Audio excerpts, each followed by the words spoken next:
अस्सलाम वालेकुम, नमस्ते, जय भीम। मैं फारूक शाब्दी, ऑल इंडिया मजलिस इत्तेहादुल मुस्लिमीन मुंबई सिटी प्रेसिडेंट। मैं सबसे पहले मेरे तमाम मीडिया भाइयों का और सब चैनल वालों का, प्रिंट मीडिया का, सबका शुक्रिया अदा करता हूं कि आप लोग अपना कीमती वक्त निकाल कर यहाँ आए और यहाँ हमारी ये जो छोटी सी प्रेस कॉन्फ्रेंस है उसको कवर किया आप लोग ने। बट बदकिस्मती से मैं बहुत माफ़ी चाहता हूँ जो आपको इनकन्वीनियंस हुआ। यहाँ पूरे एरिया में, पूरे नागपाड़ा एरिया में आज लाइट नहीं होने की वजह से ये भी एक अलग किस्म का प्रेस कॉन्फ्रेंस हो रहा है कि अंधेरे में आपकी लाइटों में ये प्रेस कॉन्फ्रेंस किया जा रहा है। तो मैं इस अंधेरे को, मैं इसको पॉजिटिवली लेना चाहता हूँ और मैं ये समझता हूँ कि ये अंधेरा जो हुआ है आज हमारे एरिया में, ये हम लोगों के लिए एक ऊपर वाले की तरफ से इंटीमेशन है कि ये जो अंधेरा हुआ है ये एमआईएम के लिए आखिरी अंधेरा होगा और इस अंधेरे के बाद उजाला ही उजाला होगा और रोशनी ही रोशनी होगी। तो मैं इस अंधेरे से, मैं हमारे विरोधक जो है, जो सिटिंग एमएलए है यहाँ हमारे एरिया की, हमारे कॉरपोरेटर्स हैं, मैं उनसे भी सवाल करना चाहूँगा क्योंकि अभी अभी मुझे पता चला है कि एक प्रेस चैनल ने ऐसी न्यूज़ चला दी है कि एमआईएम की प्रेस कॉन्फ्रेंस से पहले उसकी बत्ती गुल हो गई। तो मैं हमारे जो भी मीडिया के भाई हैं, मैं उनसे बताना चाहता हूँ कि एमआईएम की बत्ती नहीं गुल हुई है, ये पूरे एरिया की बत्ती गुल हुई है। और इसका अगर आपको सवाल करना है तो प्लीज यहाँ की जो सिटिंग एमएलए है उनसे सवाल कीजिए कि हमारी ये बत्ती गुल क्यों हुई है। यहाँ के जो कॉरपोरेटर है उनसे सवाल कीजिए कि यहाँ के लोगों को बत्ती गुल होने की वजह से ये जो परेशानी हो रही है तो ये क्यों हुई है, ना कि बस हम पर तर्क करे। तो हम तो इस अंधेरे को भी स्वीकार करते हैं क्योंकि हमारा काम, एमआईएम वालों का काम अंधेरे को दूर करने का ही है और इंशाअल्लाह अगर आपका साथ, आपका सपोर्ट रहा तो जरूर इस अंधेरे को भी एमआईएम दूर करेगी। जैसे कि आज की जो मीटिंग रखी गई है वो किस बारे में और उसके बारे में कुछ बताइए। आज की ये जो मीटिंग है ये आज हम लोग ने पूरे हमारे ऑल ओवर मुंबई के तमाम district presidents and taluka presidents को यहाँ पर बुलाए थे। जैसे कि आप लोगों को पता होगा, आप मीडिया से बिलोंग करते हैं, कि आज महाराष्ट्र में कॉरपोरेशन इलेक्शंस को लेकर जो रिजर्वेशन की एक प्रक्रिया होती है जिससे ये पता चलता है कि कौन से वार्ड मेल है, फीमेल है, एससी है, एसटी है, ओबीसी है, तो वो पता चलता है। तो वो पता चलने के बाद एक अलग सा माहौल होता है कि लोग सब चार्ज हो जाते हैं एकदम कि बस चलो हमारा वार्ड अच्छा हो गया, या कोई डिप्रेस हो जाता है कि जो तैयारी 5 साल से उम्मीद में, जैसे इस वार्ड में भी शायद लोग कर रहे थे कि शायद ये वार्ड भी मेल हो जाएगा, 224 वार्ड, तो वहां पर भी फीमेल हो गया, तो कुछ लोग डिप्रेस भी हुए। तो हम लोग वापस से हमारी ये रणनीति तय करने के लिए हम लोग ने ये मीटिंग बुलाई थी। तो साथ ही साथ मैंने सोचा कि क्यों ना हमारे पत्रकार भाइयों को भी बुलाया जाए और उनसे भी कुछ टिप्स ली जाए कि आने वाला इलेक्शन हम लोगों को कैसे लड़ना चाहिए। हमारी वीकनेस पे आप लोग लाइट डाले थोड़ा सा कि हम कहाँ वीक है, हमको और क्या करना चाहिए। तो मैं सीखने के लिए एज अ यंगर ब्रदर, आप लोग का मैं छोटा भाई मानकर अपने आप को, मैं कुछ सीखने के लिए, मैं आपसे कुछ टिप्स लेने के लिए आपको बुलाया हूं। तो मैं फिर से दिल से शुक्रिया अदा करता हूं कि मैं एक्सपेक्ट नहीं किया था कि इतनी बड़ी तादाद में मीडिया के कैमरे मेरे सामने होंगे, लेकिन आप लोग बड़ी तादाद में आए, तो शुक्रिया आप लोग का। उम्मीद करता हूं कि आगे भी इलेक्शन है, इलेक्शन में आप लोग हम लोगों को कवर करेंगे और मैं आपको फुल फ्रीडम देता हूं कि हम लोग जो अच्छा काम करते हैं वो तो आप दिखाइए, दिखाते रहते हैं। अगर हमसे कुछ गलती होती है, हम कुछ बुरा काम करते हैं जो कि नहीं करेंगे और नहीं करते, लेकिन हमसे अगर कुछ गलती होती है तो वो भी आप मीडिया के चैनल पे आप खुलेआम दिखा सकते हैं ताकि हम हमारी गलतियों को सुधार कर और अच्छा काम कर सकें। इलेक्शन में आप कहाँ तक का कौन कौन सी जगह उम्मीदवार खड़ा करने वाले? नहीं, इलेक्शन में हमारा प्लानिंग तो कुछ और था। रिजर्वेशन ने हमारे प्लानिंग्स को थोड़ा सा डिस्टर्ब किया है, बट स्टिल जो सबके लिए हुआ वही हमारे लिए हुआ है। तो मैं ये बोलूँगा कि इस आने वाले इलेक्शन में हम लोग मिनिमम 50 सीट्स कंटेस्ट करेंगे, जहां पर 50 सीटों पर हमारा पूरा वर्किंग हो चुका है, हमने पूरा होमवर्क किए हैं। काफ़ी हद तक हमारे पास उम्मीदवारों का वो भी आया है, उनके बायोडाटा रिज्यूम्स भी आए हुए हैं, तो हम लोग उनमें से भी उनको सिलेक्ट करेंगे।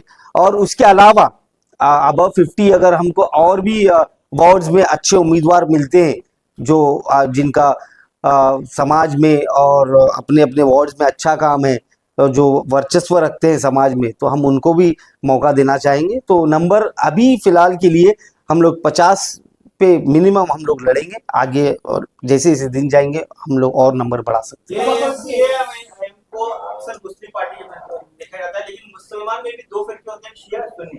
तो ये रिजर्वेशन शियों को कितना मिलेगा, कितने आप शिया कैंडिडेट उतारेंगे?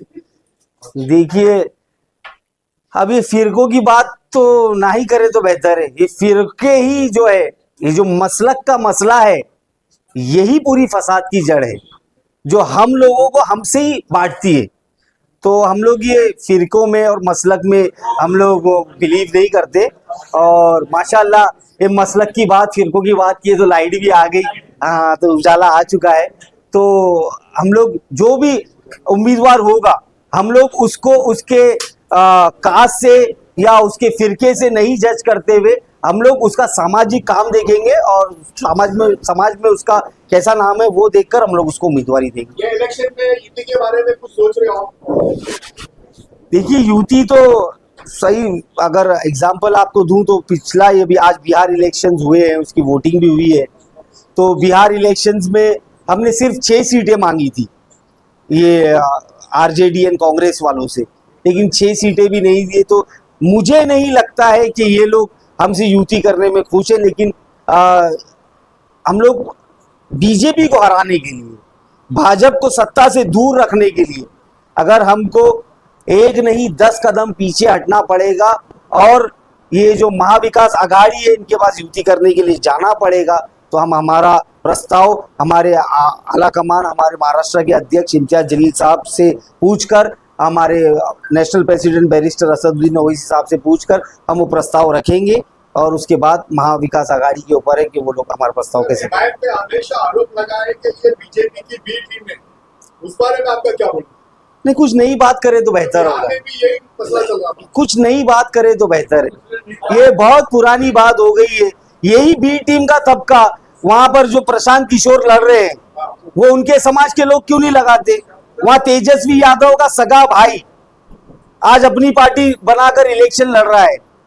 आज यही कांग्रेस की वजह से यूपी में जो पूरे 400 सीट लड़कर 1 सीट जीतती है, जिसकी वजह से समाजवादी को नुकसान होता है, और बीजेपी जीत जाती है, ये तबका उनके ऊपर क्यों नहीं लगता है? तो ये सोची समझी साजिश है, और इस साजिश को अभी पब्लिक ने एक्सेप्ट कर ली है कि ये बकवास बात है और इसको कबूल नहीं कर रहे। जी जी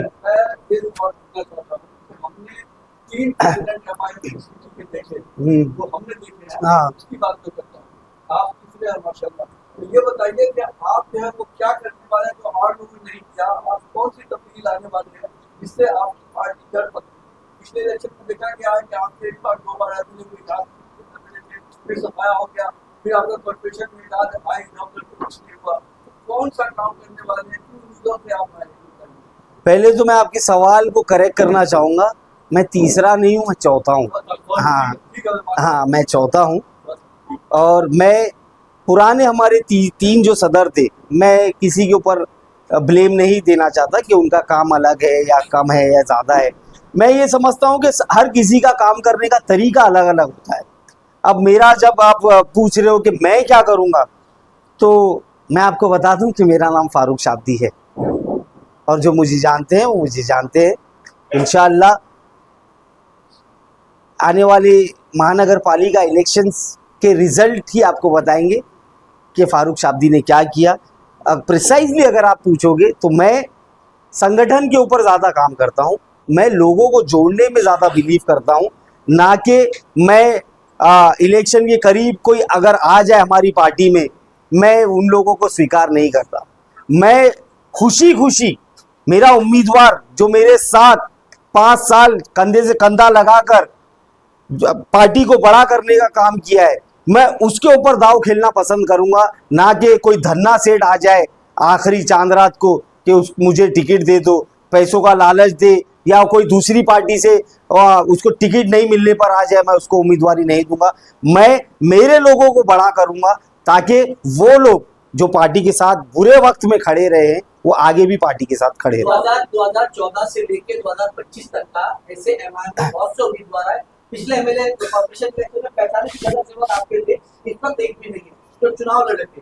जैसे आप कह रहे हैं कि दूसरी पार्टियों से हम नहीं लेंगे, लेकिन हर टाइम पिछले 10 सालों से ये देखा जा रहा है कि दूसरी पार्टियों से लोग आते हैं, चुनाव लड़ते और चले जाते हैं। तो इस बार कैसा अलग हो? यही अलग होने वाला है कि जो जाते हैं उनको आने ही नहीं दिया जाएगा इस बार। उनको बोलेंगे आपको जहां जाना है इलेक्शन के बाद तो अभी से आप चले जाइए।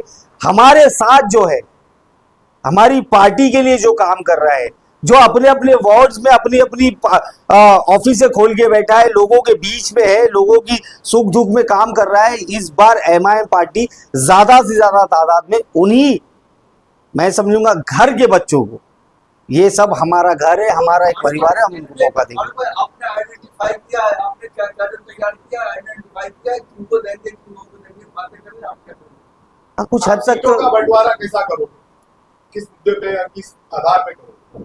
नहीं, आइडेंटिफाई की बात जाए तो वो हमारी पार्टी का इंटरनल मसला है, हम लोगों ने आइडेंटिफाई भी किए है और हमारा काम भी चल रहा है। तो वो तो हम लोग इलेक्शन जब लगेगा आपको पता ही चल जाएगा।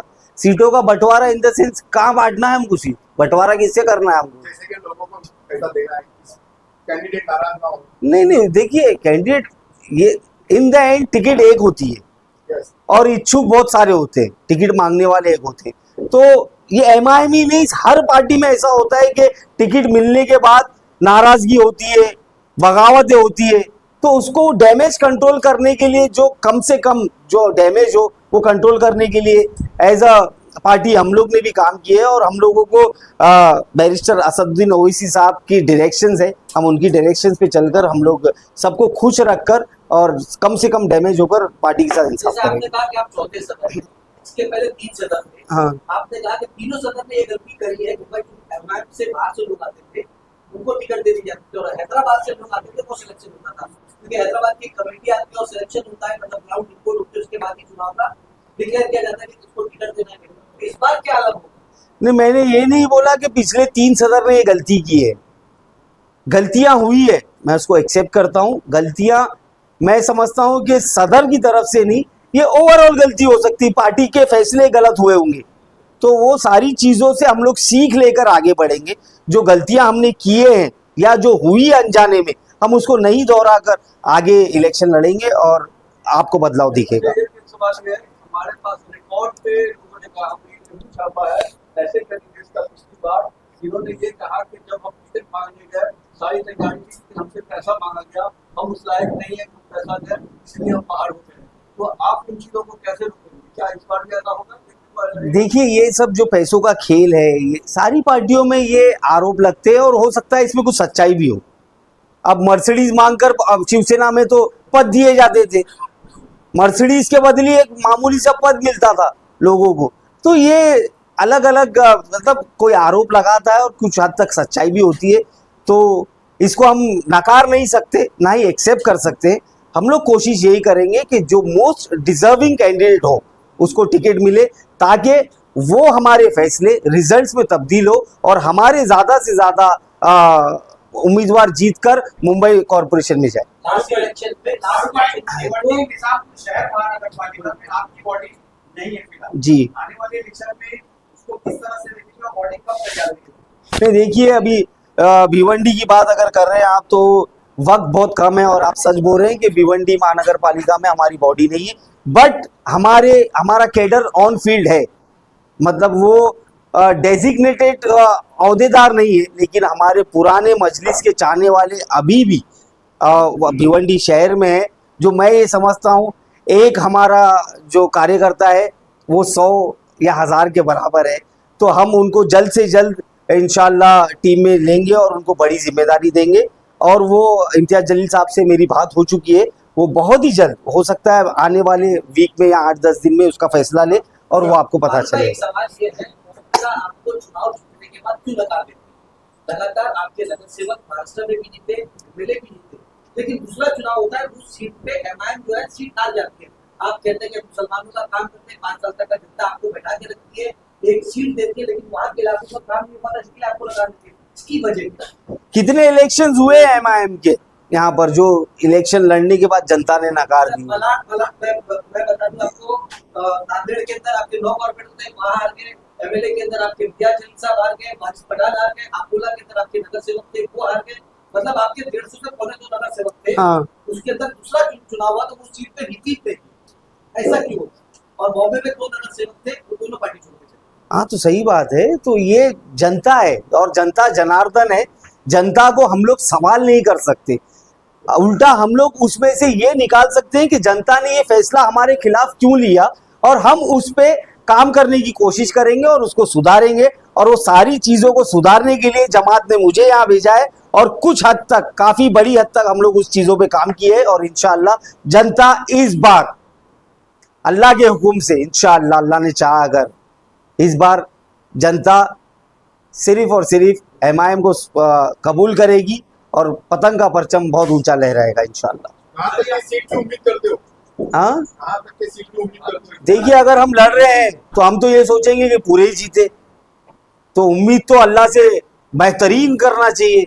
तो हम तो बोलेंगे कि अल्लाह पूरे जितवा दे, पूरे जितवा के हमारे बिना किसी का मेयर ना बने, वो भी नौबत लाए अल्लाह पाक, और हमको मेयर बना दे। हमारी उम्मीद तो ऐसी है। भिवंडी वालों के लिए मैसेज है, भिवंडी वालों के लिए मैसेज है। भिवंडी वालों के लिए ये मैसेज है मेरा कि निराश मत होइए भाइयों, इंशाल्लाह बहुत जल्द हम लोग वहां आ रहे हैं, और आने के बाद आपके भिवंडी में से ही, आपके बीच में से एक ऐसी टीम, एक ऐसा सदर हम लोग आपको देंगे इंशाल्लाह।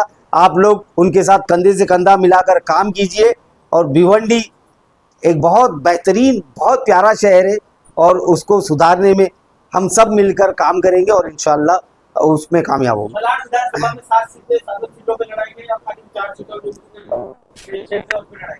अभी हमारा काम चालू है, उस पर वक्त आने पर आपको बता देंगे। तो बाकी जगहों में सदर जो है इलेक्शन के पहले दिए जाएंगे या बाद में?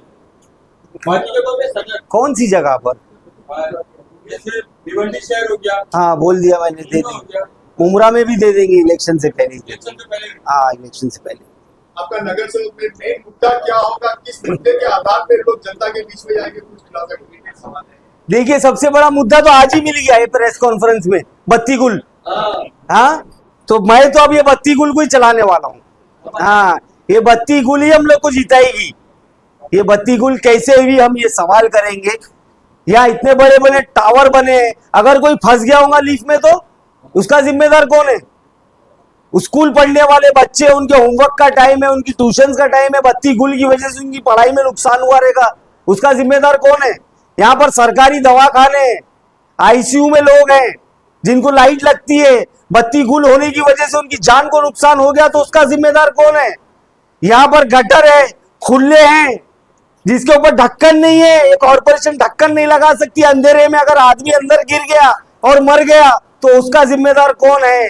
यहाँ पर ऐसी सड़कें हैं, बेचारा कोई 2 व्हीलर पे आ रहा है, अंधेरे की वजह से खड्डे में चला गया, गिर गया, हाथ टूट गया, पैर टूट गया, तो उसका जिम्मेदार कौन है? तो ये बत्ती गुल ही इंशाल्लाह इन सब की बत्ती गुल करेगी और हम लोग को ऐसा रोशन करेगी। एक सवाल है, ये जो पैटर्न आपके पास दिखा गया, जैसे कि आपके इंडिया में साहब आप गवर्नमेंट की तो जरूर ध्यान है, आपको सारे ऑफिस ज्यादातर गवर्नमेंट, क्या इस मुद्दे में आपको सिर्फ और सिर्फ बंगला से पार्टी को गिरने का है? नहीं, अरे सलीम भाई भी आए हैं, thank you very much Salim भाई। सबसे पहले तो देखिए, हम लोग एक पॉलिटिकल पार्टी है, और पॉलिटिकल पार्टी होने के साथ साथ हम लोग किसी के पर्सनल दुश्मन नहीं है। हमारा टारगेट कोई आसिम भाई नहीं है कि हाँ, ये आप बोल सकते हैं कि हमारा ध्यान वहाँ है। अभी जैसे इंडियन टीम की बात लेते हैं तो सबसे अच्छे प्लेयर रोहित शर्मा और विराट कोहली है, तो ओपनिंग बल्लेबाजी उनको ही दी जाती है कि जाओ ज़्यादा रन मार के आओ। तो हम लोगों को भी ऐसा है कि गवर्नमेंट से हमारे रिजल्ट इजीली और अच्छे से, वहाँ के लोगों में एक ऐसा रुझान है कि हम लोग के रिजल्ट अच्छे आ सकते, तो हम लोग, हमारे लिए ज़्यादा प्रेफरेबल सीट ज़्यादा वहाँ है, तो हम लोगों का ध्यान भी पर्सनली वहाँ पर ज़्यादा है। तो इसमें ऐसा कुछ नहीं है कि किसी नेता को टारगेट कर जो मैंडेट गवर्नमेंट की जनता ने 42,000 का अतीक सर को दी है, तो वो मैंडेट के साथ इंसाफ करने के लिए हम लोग वहाँ के लोगों के बीच में जाता है। एक और पैटर्न दिखा गया है, सवाल किए थे थोड़ा सा कि मुंबई इंडियंस के आपने कभी पावर नहीं आया कि वो टिकट पाए, हाँ पूरा फॉर्म वो करते हैं, लोगों को ये करते हैं, फिर हैदराबाद से कमांड आता है, हैदराबाद के लोग कमांड करते हैं। जी। और आप कह रहे हो लोगों को आपके हैदराबाद के जितने भी लोग हैं, जितने भी कार्यकर्ता हैं, जितने भी लोग हैं, जितने भी कैंडिडेट कि आज लेके आपके आसन में उनको कैसे यकीन दिलाओगे कि उनके साथ गलत नहीं होगा, आपका डिसीजन नहीं, वहाँ का डिसीजन चलेगा या वहाँ का नहीं, आपका डिसीजन चलेगा। देखिए, डिसीजन ना मेरा चलेगा ना वहां से जो आते हैं उनका चलेगा। डिसीजन सिर्फ चलेगा बैरिस्टर असदुद्दीन ओवैसी साहब का, और वो जो डिसीजन ले लिए, वो चाहे मैं चाहूँ या ना चाहूँ, मैं उससे खुश रहूँ या ना रहूँ, वो डिसीजन मुझे ही नहीं, हमारी पूरी महाराष्ट्र की टीम, पूरे इंडिया की टीम को मान्य रहेगा। दूसरी बात, मैं मेरे कार्यकर्ताओं के लिए पहले ही बोल दिया हूँ और उनके भी बराबर समझ में आ चुका है कि कुछ चेंज देख रहे हूँ, और वो चेंज देखकर उस पर भरोसा करके ही माशाल्लाह मेरे साथ कंधे से कंधा लगाकर वो लोग चल रहे हैं। मुझे भी ऐसी उम्मीद है कि मैं उनके जो भी भरोसा मुझ पर दिखाए, मैं उस पर खरा उतरूंगा, और इंशाल्लाह उनको पता है, और असद साहब ने भी मुझे ज़बान दी है कि जो भी फैसले होंगे वो महाराष्ट्र की लोकल बॉडी ही फैसले करेगी। एक आखिरी सवाल, जी हमेशा देखा गया है कि इलेक्शन के बाद जो है मुंबई इंडियंस की कुर्सी बदल दी जाती है। हाँ। तो आप कितना सेफ काम करते हैं? नहीं, देखिए, मैं ये समझता हूँ कि अगर मैं परफॉर्म नहीं कर पाता हूँ तो अगर मेरी कुर्सी बदल दी जाती है तो उसमें कोई हर्ज नहीं है। कुर्सी पर जो मोस्ट डिजर्विंग है, जो मोस्ट परफॉर्मिंग है, वही होना चाहिए। If you are out of form, you don't deserve your place in the seat, in the team. तो मैं समझता हूँ कि कुर्सी तो एक बहाना है। इंशाअल्लाह आज ये पुरानी है, इलेक्शन के बाद नई कुर्सी वैसे बदलेंगे, हम नई कुर्सी लेंगे और उस कुर्सी पे भी फारूक शाब्दी दिखेगा आपको। और सर, जिस तरीके से आपने कहा कि गुवाहाटी का रिजल्ट आप लोगों के लिए बहुत अच्छा था, तो एमआईएम का ध्यान वहां पर है। मैं आपको बता दूं, अणुशक्ति नगर विधानसभा के अंदर वार्ड नंबर 145 है, जहां पर एमआईएम के दो जो मुंबई में कॉर्पोरेटर जीते थे, उसमें से एक शामिल था शाहनवाज शेख, जो 500 वोट से जीता था। और उसी के बाजू एक वार्ड था, वार्ड नंबर 143 महाराष्ट्र नगर, जहां 150 वोट से एमआईएम हार गई। 2019 के विधानसभा चुनाव में वहां पर आपने एमएलए चुनाव में भी पार्टिसिपेट किया था, 24 में वहां पर एमएलए का कैंडिडेट आपने नहीं किया, तो उस अणुशक्ति नगर के साथ ऐसा दुर्व्यवहार क्यों? नहीं, देखिए, ये सब पार्टी की रणनीति है, या जैसे सही उम्मीदवार नहीं दिखा होगा हमको तो नहीं दिए होंगे, वो मैं इस पर कमेंट नहीं करना चाहता। लेकिन अणुशक्ति नगर हो, उसके बाजू का एरिया हो, और उसके अलावा अभी और ऐसी कई सीटें जहाँ पर हम 100, 200, 300, 500 की मार्जिन से हारे जीते। इसका मतलब ये नहीं कि हमारी नज़र मानी है। वो तो सलीम भाई ने सवाल किए गवर्नमेंट का, तो मैंने उनको जवाब दिया। वेरी सुन हम लोग वो सारे एरियाज में जाएंगे और वहाँ पर इलेक्शन अच्छी बड़ी ताकत से लड़ेंगे और वहाँ से रिजल्ट अच्छे निकालेंगे, और किसी एरिया के साथ हम लोग सौतेला सलूक नहीं करेंगे। पूरा मुंबई हमारे लिए एक समान है, और पूरे मुंबई में जहाँ पर भी हमारे उम्मीदवार होंगे, हम पूरी कोशिश करेंगे कि हमारे उम्मीदवार जीते। अकबर ओवैसी को पूरे मुंबई का देखना चाहता है, हमेशा देखा गया है कि मुंबई के लोग अकबर ओवैसी की दीवाने होते हैं। क्या इस बार स्टार कैंपेनर बन के आएंगे? देखिए, मैं खुद अकबर साहब को बम्बई की गलियों में भाषण करता हुआ सुनना चाहता हूँ, देखना चाहता हूँ, बट कुछ हेल्थ इश्यूज़ है, तो अल्लाह से दुआ करते हैं कि बस उनकी सेहत में सही रहे और सेहत में सुधार हो।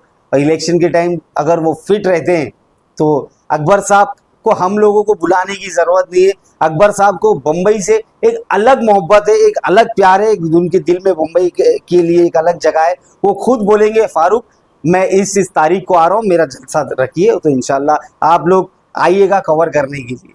बिहार विधानसभा चुनाव एमआईएम काफी दमखम से लड़ी, उसके परिणाम को किस तरीके से देखते हैं आप?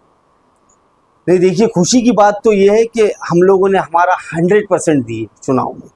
एमआईएम ने, खासकर बैरिस्टर असदुद्दीन ओवैसी साहब ने ना दिन देखे ना रात देखे, ना वहाँ की सड़कें देखे ना आसमान देखे, बेचारे इतनी मेहनत की, और पूरी टीम, पूरी इंडिया की टीम ने बहुत ताकत से वहाँ पर इलेक्शन लड़ी है। तो बस ये एक हमारे लिए भी एक हिम्मत देता है ये कि हमारे सदर जब इतना काम कर सकते हैं और इतनी मेहनत कर सकते हैं, तो हम उनके सिपाही होने के नाते हम लोग भी ऐसी ही मेहनत, ऐसे ही काम महाराष्ट्र में भी करें, और फैसले अल्लाह के हाथ में छोड़ दें। जो फैसला अल्लाह को कबूल होगा वो हमको कबूल है। हम कोशिश पूरी करेंगे, फैसले जो जनता लेगी वो कबूल है, जो अल्लाह ने हमारे नसीब में लिखा है वो कबूल है। तो दिल्ली का हाँ दिल्ली में जैसा कल हादसा हुआ, जी, हाँ, उस बारे में कुछ बोलिए। नहीं, दिल्ली में जो हादसा हुआ कल वो काफ़ी अफसोसजनक है। मेरा तो सवाल इस सेंट्रल गवर्नमेंट से यही है कि आप और कितने बेकसूरों की जान जाने का इंतज़ार करोगे, और कितने लोग यतीम हो, बेवा हो। मतलब ये इसके लिए शब्द नहीं है कंडेम करने के लिए। मैं तो ये समझता हूँ ये कंप्लीट फेलियर है इंटेलिजेंस का। इंस्टेड ऑफ आप शहरों के नाम चेंज कर रहे हैं, आप ये खाओ, आप वो मत खाओ, उसके ऊपर ज़्यादा ध्यान दे रहे हैं। आप यूपी में हाफ एनकाउंटर कर रहे हैं, लोगों को पकड़कर उनके पैरों में गोली मार रहे हैं। अगर आप सही इंसाफ करते हो तो ऐसे आतंकवादियों को पकड़िए और इनका एनकाउंटर कीजिए। सर, पुलवामा में जो हमला हुआ उसके बाद हमारे प्राइम मिनिस्टर विदेश चले जाते हैं, जैसे कल भी दिल्ली दहल हुई है, फिर भी आज वो विदेश की सैर कर रहे हैं। हमारा देश सुरक्षित हाथों में, ऐसा लोगों का बोलना है, उस बारे में बोलिए। अब प्रधानमंत्री है, अब उनसे कौन सवाल करे, प्रधान है वो तो उनका तो इंडिया से ज़्यादा विदेश में ही ध्यान है उनका। तो आने वाले इलेक्शंस में यहाँ की जनता से मैं अपील करूँगा कि उनको विदेश की सिटीजनशिप दिला दे ताकि वो विदेश में मजा करते हैं। Thank you sir. Sir, BJP के अध्यक्ष ने कहा है कि खान है ना मुंबई का मेयर नहीं बनेगा, उसको लेकर आप क्या कहेंगे? देखिए, उसका जवाब तो मैं नहीं दूंगा। उसका जवाब न्यूयॉर्क सिटी के मेयर ज़ोहरान ममदानी जो आज मेयर बने हैं न्यूयॉर्क के, तो मैं ये समझता हूँ कि अगर न्यूयॉर्क में एक मुस्लिम समाज का बंदा अगर मेयर बन सकता है तो ये मुंबई है, ये मुंबई भी न्यूयॉर्क से कम नहीं है। यहाँ पर ये जो अमित साटम है या जो भी है, ये लोग खाली बांटने का काम कर रहे हैं, नीतीश राणे वगैरह। ये लोग समझ जाए अभी कि लोग समझ चुके हैं कि जो काम करेगा, जो उनके हक की बात करेगा, वो उसी को लोग चुन कर देंगे। सर, विकास का टैलेंट ना दिखाते हुए अवमान का टैलेंट दिखा के वोट बटोरने की जो कोशिश की जा रही है गवर्नमेंट में, और जिस तरीके से कहा जा रहा है कि हमारे होते हुए मेयर चुना नहीं जाएगा, उसको लेकर आप किस तरीके से देखते हैं? तमाम सीटों पे जो कैंडिडेट उतारने की तैयारी है। नहीं, वो तो वो जो टैलेंट शो चल रहा है वो मेरे हिसाब से तो एक कॉमेडी शो चालू है वहाँ पर। मैं गवर्नमेंट वालों को सलाम करता हूँ कि जो इतनी तकलीफों में, ऐसी सिचुएशन में रहकर भी बच्चे वहां पर पढ़ लिख कर खुद से कामयाब हुए हैं। कोई सिंगर बना है, कोई कराटे का कुछ कर रहा है, कोई क्या अलग अलग टैलेंट है लोगों में। मेरा सवाल ये जो शो ऑर्गेनाइज किए ये उनसे है कि इसमें आपका योगदान कहाँ है? आपने कोई ऐसी उनको फैसिलिटी उपलब्ध कहाँ करा के दिए जिसकी वजह से वो लोग आज स्टेज पे हैं? वो लोग तो अपने एक जिद से, अब उनके माँ बाप की तक वो परेशानी उठाकर उनके माँ बाप ने जो उनको सिखाए उससे उन लोग सीखे। लेकिन उसके अलावा ये वहाँ के नेता जो है वो उसको अपनी क्रेडिट ले रहे हैं। तो मैं समझता हूँ ये मजाक हो रहा है गवर्नमेंट वालों के साथ। गवर्नमेंट से अवाम ने और पत्रकारों ने अब्बासी आजमी का और साइकिल का जिस तरीके से बहिष्कार किया है, उसको लेकर आप क्या कहेंगे? नहीं, देखिए, बहिष्कार आप लोगों ने किए, उसके बारे में मैं क्या बोल सकता हूँ। मैं तो यही बोलूंगा कि ठीक है, दुनिया है, राजनीति है, पॉलिटिक्स है, हो सकता है किसी से कुछ गलती हो जाए या कुछ भी है। आप लोग बड़े भाई बनिए, आप लोग पत्रकार हैं, आप लोग माफ कर कर आप लोग किसी को बहिष्कार मत कीजिए और सबको कवर करते रहिए। नहीं सर, ये तो अब्बासी जब तक माफी न मांगेंगे बहिष्कार हम लोग का पीछे नहीं आएगा। ये उनका पर्सनल ओपिनियन व्यू है, मैं उसके बारे में कुछ नहीं बोल सकता। Thank you.